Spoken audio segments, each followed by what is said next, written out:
Hello everyone, welcome back to Pooja Sharma classes and this is Pooja. तो आज के हम वीडियो लेक्चर में देखेंगे जो सीटेट जुलाई 2024 के लिए ईवीएस पैडागोजी के क्वेश्चंस को यहाँ पे हम देखेंगे जो कि आपके प्रीवियस ईयर क्वेश्चंस पेपर से लिए गए हैं। तो चलिए इनको समझते हैं किस तरीके के आपके क्वेश्चंस एग्ज़ाम में पूछे जाते हैं। सबसे पहले सीटेट एग्ज़ाम के लिए आपको अपने सिलेबस को देखना है और उसके बाद आपको प्रीवियस ईयर क्वेश्चन पेपर्स को लगाना है, तो आपकी तैयारी बहुत ही बेहतर हो जाएगी। तो स्टार्ट करते हैं। आपको वीडियो पसंद आती है तो प्लीज़ वीडियो को लाइक ज़रूर कर देना। आपका एक लाइक हमारे लिए बहुत ही इम्पोर्टेंट होता है, तो प्लीज़ लाइक कर दीजिएगा।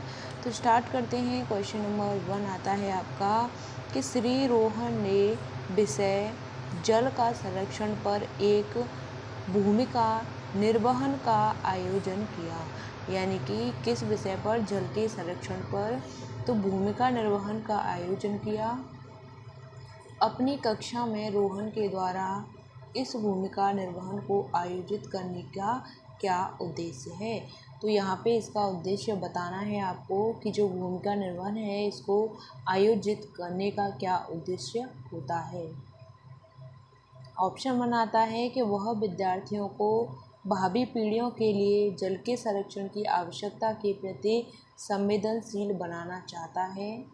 ऑप्शन 2 आता है आपका कि वह विद्यार्थियों को समाज में जल के संरक्षण के विषय में जानकारी के अभाव से अवगत कराना चाहता है। ऑप्शन 3 आता है कि वह भूमिका निर्वहन के द्वारा विद्यार्थियों में विश्वास का स्तर ऊपर उठाना चाहता है।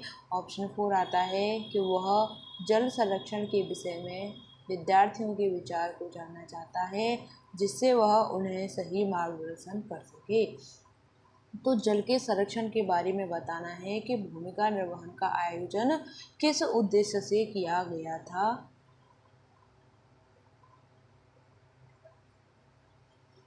तो यहाँ पे इसका सही आंसर ऑप्शन नंबर 1 हो जाता है कि वह विद्यार्थियों को भावी पीढ़ियों के जल के लिए जल के संरक्षण की आवश्यकता के प्रति क्या बनाना चाहता है, संवेदनशील बनाना चाहता है। ऑप्शन नंबर 1 आपका यहाँ पे सही आंसर हो जाता है। ऑप्शन नंबर 1 यहाँ पे सही आंसर हो जाता है। जल के संरक्षण के विषय में जानकारी के अभाव से अवगत कराना, यह बात गलत होती है। विश्वास का स्तर ऊपर उठाना गलत है। विचार जानना चाहता है कि उसके सही मार्गदर्शन कर सकें, तो यह बात गलत है। किसके विचार? विद्यार्थियों के विचार। तो यह क्वेश्चन यहाँ पे यह गलत हो जाता है। ऑप्शन नंबर 1 यहाँ पे सही आंसर है। क्या बनाना चाहता है? वह संवेदनशील बनाना चाहता है। क्या बनाना चाहता है? संवेदनशील बनाना चाहता है। ऑप्शन नंबर 1 आपका सही आंसर हो जाता है।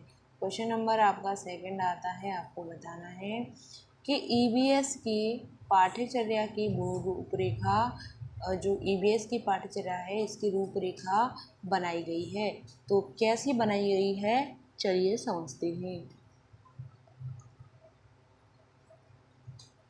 ऑप्शन 1 आता है कि अधिगम के संरचनात्मक परिप्रेक्ष्य में। ऑप्शन 2 आता है कि अधिगम के समकक्षित परिप्रेक्ष्य में। ऑप्शन 3 आता है कि अधिगम के अनुचिंतनीय परिप्रेक्ष्य में। ऑप्शन 4 आता है कि अधिगम के सामाजिक रचनावाद के परिप्रेक्ष्य में। तो राष्ट्रीय पाठ्यचर्या की रूपरेखा बनाई गई है, तो किसके परिप्रेक्ष्य में यह बनाई गई है? तो यह आपकी यहाँ पे ऑप्शन 1 में है कि संरचनात्मक परिप्रेक्ष्य में। यह बात गलत है। समकक्षित परिप्रेक्ष्य में गलत है। अनुचिंतनीय परिप्रेक्ष्य में गलत है। यह सामाजिक रचनावाद के परिप्रेक्ष्य में बनाई गई है। अधिगम के सामाजिक रचनावाद के परिप्रेक्ष्य में यह रूपरेखा बनाई गई है। अधिगम का मतलब होता है सीखना। क्या होता है? सीखना होता है। यहाँ तक बात क्लियर? यहाँ तक बात क्लियर? आगे बढ़ते हैं। क्वेश्चन नंबर आपका थर्ड आता है कि कक्षा में ईवीएस विषयों का संपादन करते समय शिक्षक को निम्नलिखित में से किससे बचना चाहिए। ईवीएस विषयों का संपादन करते समय शिक्षक को निम्नलिखित में से किससे बचना चाहिए? तो विद्यार्थियों को प्रश्न पूछने के लिए प्रोत्साहित करने में इससे बचना चाहिए, या फिर भूमिका निभाने से, या कठपुतलियों के उपयोग से, या फिर समूह कार्य से। तो यहाँ पे बताना है विषयों का संपादन करते समय शिक्षक को किससे बचना चाहिए।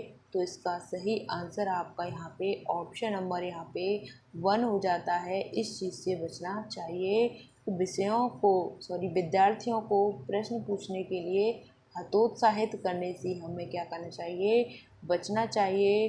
भूमिका निर्वाह यहाँ पे आपका गलत हो जाता है, पॉजिटिव है कठपुतलियों के उपयोग से, समूह कार्य से। तो हमें किस चीज़ से बचना चाहिए? बचने का मतलब होता है नेगेटिव।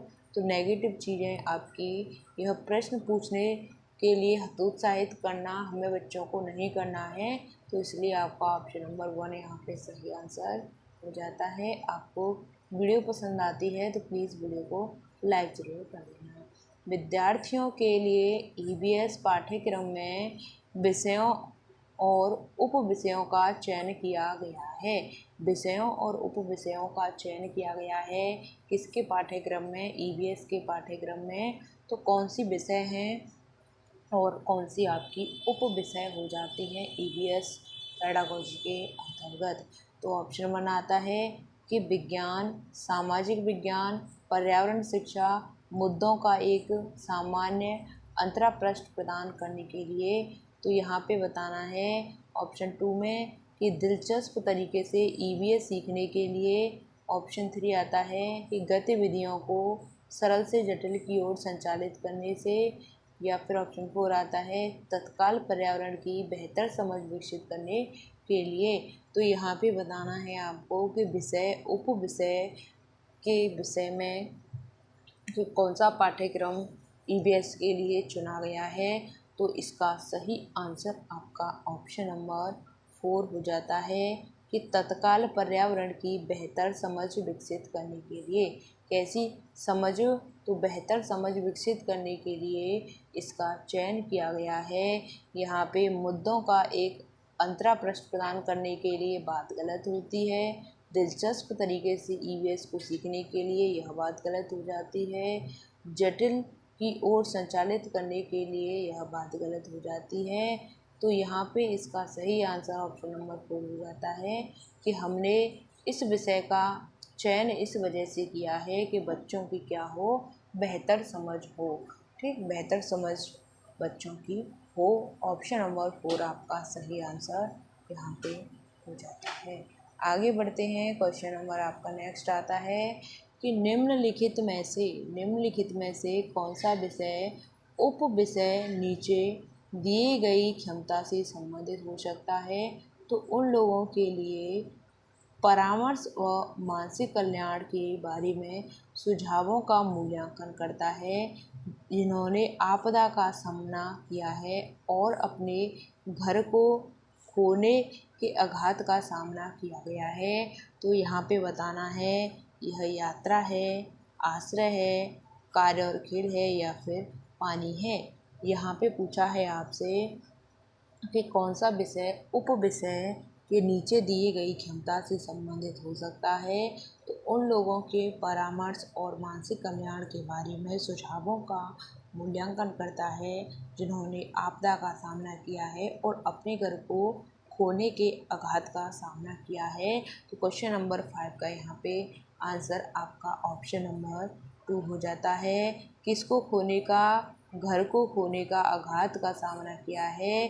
तो घर का मतलब हो जाता है आपका, यह कौन सी थीम हो जाती है आपकी? शेल्टर हो जाती है, आवास हो जाती है, यानी आश्रय यह हो जाती है। Option number 2 is the right answer. यहाँ पे ऑप्शन नंबर 2 सही आंसर हो जाता है। पर्यावरण की आपकी कितनी थीम है?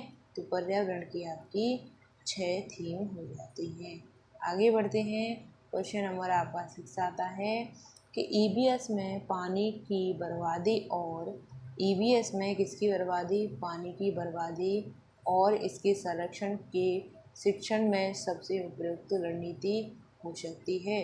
कौन सी सबसे उपयुक्त रणनीति हो सकती है पानी की बर्बादी के संरक्षण के लिए? तो शिक्षण की सबसे उपयुक्त रणनीति आपको बतानी है तो चर्चा होती है, या फिर सर्वेक्षण और चर्चा होती है, साक्षात्कार होती है, या फिर प्रयोग होती है। तो पानी की बर्बादी और संरक्षण के शिक्षण के लिए सबसे उपयुक्त रणनीति कौन सी हो सकती है? तो यहाँ पे हम बात करते हैं क्वेश्चन नंबर 6 की। तो यह आपकी सर्वेक्षण और चर्चा आपकी, यह दोनों आपकी क्या हो जाती हैं? यह आपकी सबसे बेहतर रणनीति हो जाती है। चर्चा आपकी यहाँ पे ठीक है, लेकिन यहाँ पे इससे बेस्ट ऑप्शन यहाँ पे सर्वेक्षण भी है। साक्षात्कार गलत हो जाता है, प्रयोग गलत हो जाता है। ऑप्शन नंबर 2 यहाँ पे सही आंसर हो जाता है। आगे बढ़ते हैं। क्वेश्चन नंबर 7 आता है कि निम्न विद्यार्थियों की पर्यावरण की समग्र समझ विकसित करने के लिए निम्नलिखित में से कौन सा अनुभव अत्यंत महत्वपूर्ण है? निम्नलिखित में से कौन सा अनुभव महत्वपूर्ण हो जाता है? यह चीज़ आपसे यहाँ पे पूछी है।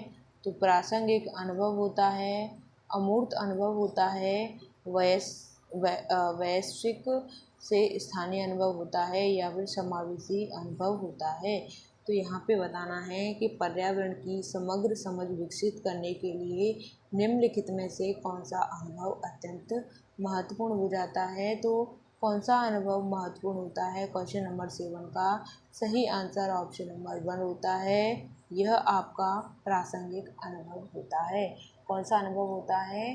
प्रासंगिक अनुभव होता है। ऑप्शन नंबर 1 आपका सही आंसर हो जाता है। अमूर्त अनुभव गलत हो जाता है, स्थानीय अनुभव गलत है, समावेशी गलत हो जाता है। तो यह आपका प्रासंगिक अनुभव कहलाता है। आगे बढ़ते हैं क्वेश्चन नंबर 8 की तरफ कि एक ईवीएस शिक्षक समूह कार्य के दौरान आपको प्लीज़ वीडियो पसंद आती है तो लाइक ज़रूर कर देना। आपके एक लाइक से हमें पता चलता है कि चीज़ें हम करा रहे हैं वह आपकी समझ में आ रही हैं और हम बेहतर तरीके से आपको समझा पा रहे हैं। तो ईवीएस शिक्षक समूह कार्य के दौरान सहयोग के आकलन के लिए सहकर्मी आकलन रूब्रिक तैयार करता है। तो निम्नलिखित में से कौन सा आयाम सहयोग का हिस्सा नहीं होना चाहिए? कौन सा आयाम किसका हिस्सा नहीं होना चाहिए? सहयोग का हिस्सा नहीं होना चाहिए। तो ऑप्शन 1 आता है भागीदारी है, नेतृत्व है, सहयोग, हदबंदी है, या फिर हदबंदी है। तो रूब्रिक यह तैयार करता है तो सहयोग का कौन सा हिस्सा नहीं है पूछा है आपसे। तो सहयोग का हिस्सा की बात करती हैं तो भागीदारी सहयोग का हिस्सा होती है, नेतृत्व भी होता है, सहयोग हदबंदी भी होती है, लेकिन हदबंदी है यह आपका सहयोग का हिस्सा नहीं होती है। इसलिए आपका ऑप्शन नंबर 4 सही आंसर हो जाता है। यहाँ पे पूछा है कि सहयोग के आयाम का हिस्सा नहीं है। ऑप्शन नंबर 4 आपका सही आंसर हो जाता है। आगे बढ़ते हैं क्वेश्चन नंबर 9 की तरफ। निम्नलिखित में से कौन सा पानी के विषय में संबंधित त्यौहार मनाते समय बच्चों के संज्ञानात्मक विकास के साथ सामाजिक भावनात्मक पहलुओं को जोड़ने के लिए पर्याप्त अवसर प्रदान करता है? तो कौन से पर्याप्त अवसर को प्रदान करता है? ऑप्शन 1 आता है कि बच्चों को लोकगीत सुनाने या गाने के लिए क्या करना? प्रोत्साहित करना। ऑप्शन 2 आता है प्रयोग। ऑप्शन 3 आता है साक्षात्कार। ऑप्शन 4 आता है सर्वेक्षण। तो यहाँ पे आपसे पूछा है कि कौन सा पानी के विषयों से संबंधित त्यौहार मनाते समय बच्चों के संज्ञानात्मक विकास के साथ सामाजिक भावनात्मक पहलुओं को जोड़ने के लिए पर्यावरण अवसर प्रदान करता है? तो कौन से अवसर प्रदान करता है पर्यावरण? तो इसका सही आंसर आपका ऑप्शन नंबर 1 हो जाता है कि बच्चों को लोकगीत सुनाने और गाने के लिए क्या करता है? प्रोत्साहित करता है। प्रयोग करना, साक्षात्कार करना, सर्वेक्षण करना यह गलत हो जाते हैं। यहाँ तक बात क्लियर, आपको चीज़ें समझ में आ रही होंगी। क्वेश्चन नंबर नेक्स्ट आता है आपका कि ईवीएस में किसी समस्या या चिंता से संबंधित विषय सीमाओं को तोड़ने में निम्नलिखित में से कौन सा प्रभावी होगा। तो यहाँ पे बताना है कि समस्या या चिंता से संबंधित सीमाओं को तोड़ने में कौन सा प्रभावी होगा। तो समूह चर्चा होती है, प्रदर्शन होता है, व्याख्यान होता है या फिर फिल्म शो होता है। तो इसका सही आंसर आपका क्या हो जाता है। तो इसका सही आंसर ऑप्शन नंबर 1 होता है। यह आपकी समूह चर्चा कहलाती है। क्या कहलाती है? ग्रुप डिस्कशन कहलाता है। यह विषयों की सीमाओं को तोड़ने में प्रभावी होगा। क्या प्रभावी होगा? जब सब्जेक्ट समझ में नहीं आती है तो हम ग्रुप डिस्कशन के माध्यम से चीज़ें समझ पाते हैं। प्रदर्शन करना गलत हो जाएगा, व्याख्यान गलत है, फिल्म शो गलत है, तो हम क्या करेंगे? समूह में चर्चा करेंगे। यहाँ तक बात क्लियर? आपको वीडियो पसंद आती है तो प्लीज़ वीडियो को लाइक ज़रूर कर देना और चैनल पर नए आए हैं तो चैनल को सब्सक्राइब ज़रूर कर लेना। मिलते हैं फिर आपको आगे की नेक्स्ट वीडियो में। तब तक के लिए थैंक्स फॉर वॉचिंग। जय हिंद, वंदे मातरम। अपनी तैयारी को बेहतर बनाइए। अभी से 7 जुलाई का आपका CTET का एग्ज़ाम है, तो अभी से आप अपनी तैयारी में लग जाइए।